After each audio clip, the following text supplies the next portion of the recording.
So the S1 that we see here, we're going to talk about the novelties. We're going to talk about, let's say, novelties within GhostSign, because we have recently launched a new version of GhostSign. And finally, we will look at a print and cut workflow, specifically for the roll cutter. And in the end, we're going to do a Q&A session. So if you have questions, don't hesitate to post them in the chat. My colleague will monitor this and keep, let's say, and ask them to me at the end of the session. We also have a couple of questions posted on Facebook, which we're going to answer. One of them is quite big to answer. It's a short question, but it's a big answer. So without further ado, let's look at the S1. So if we look at the S1, what are the, let's say, the major topics here that we are going to look at? Well, first of all, it's an updated look. You will notice that the machine has been completely changed. So not only on the outside, but also on the inside. Second of all, you'll see that where the SummaCut had the standard, let's say, one-line display with buttons, that we now have a touchscreen, which is a lot more ergonomic. You will hear the word ergonomics a lot during the session, because the S1 has been adapted in such a way that it's more easier to use, more visible in terms of what you need to do. Grid rollers have changed colors as well. This is to match the unit itself. Gray and black is a nicer touch than the gold ones. However, they give the same, let's say, durability and same functionality like the previous ones. Furthermore, we have an updated cutting head, which you will see just a bit later. This cutting head has also been, let's say, updated in terms of, let's say, capabilities, and one of them is an increased cutting pressure, which is 600 grams. Now, there is a note on screen that you can see that the FX version is not able to go to 600 grams, but will go to 400 grams. Why this is purely because of the FX version is a more entry-level version of the roll cutters. We'll come back to that later. And then furthermore, connectivity, we have the usual USB connection. We also have Ethernet connection. Now, in the past, on the SummaCuts, we only had this on the units going from D120 to 160. Now, all of the units have Ethernet connection, even a D60. Even a 60 centimeter unit. And as you can see, we've included Wi-Fi as well. Now, an important note on Wi-Fi is it is only available in Europe, US and Canada.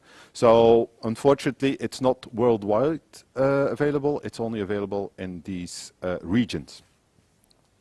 Now, what kind of units do we have? Well, typically we have the standard units like we had on the SummaCut, so the D60, the S1 D60 or S1 D60 as shown in the text on screen, which is a desktop model, only available in Europe and APJ, so Asia Pacific.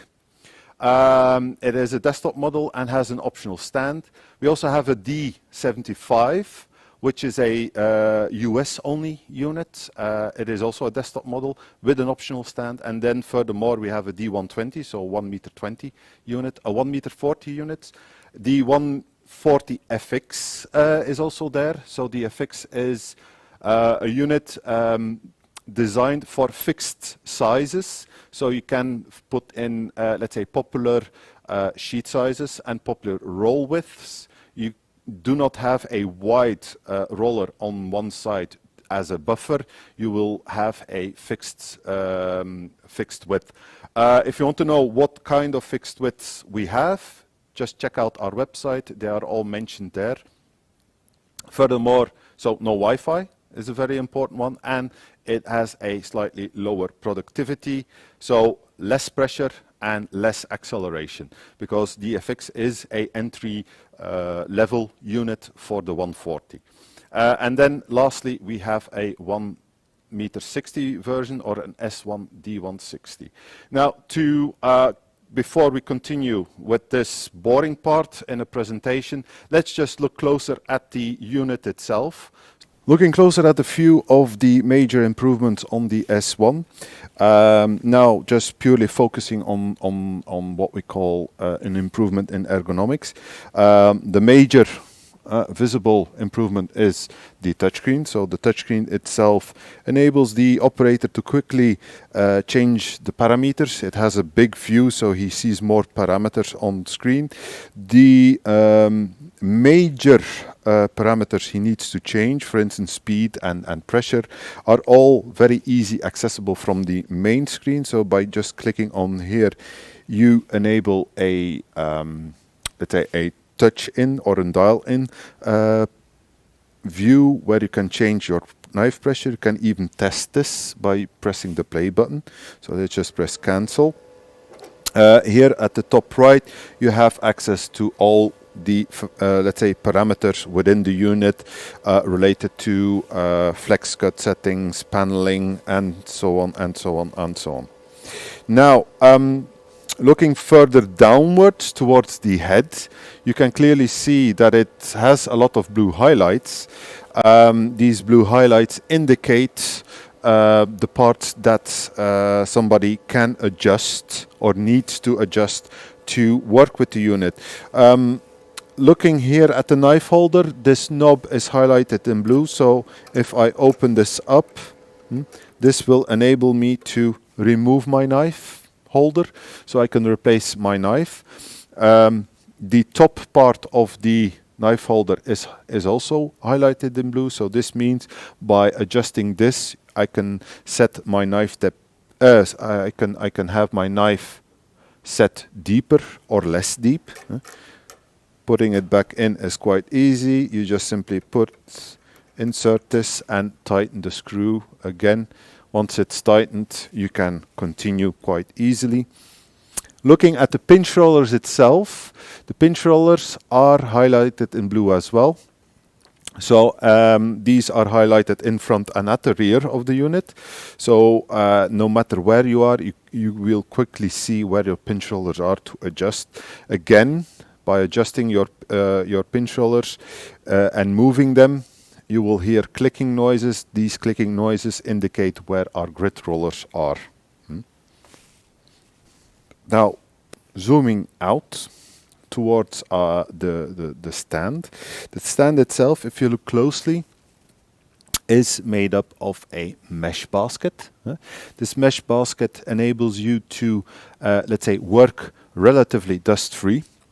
So the previous baskets that we offered on our roll cutters were all textile baskets, which are a good type of basket type.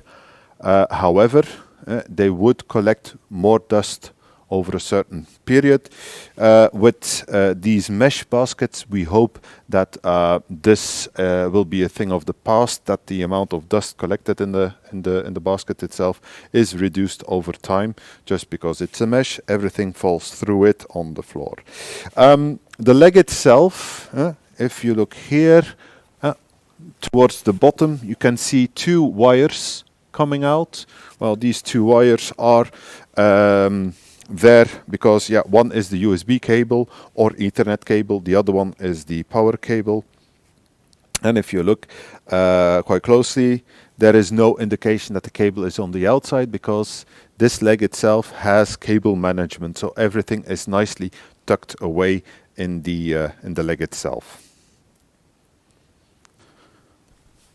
Looking at the rear of the unit, you can clearly see again the blue highlights. You have your grit rollers here highlighted nicely in blue, and your lever to open up also highlighted in blue, which improves the user friendliness of the whole system.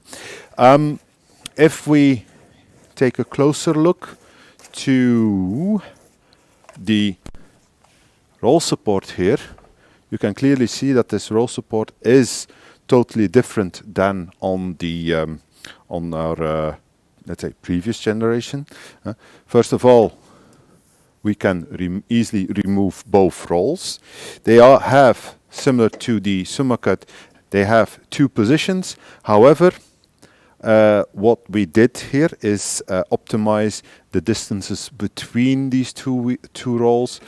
One is the closest position where you can easily fit on a roll without those flanges that we always use, and on the outside this is the position for the flanges.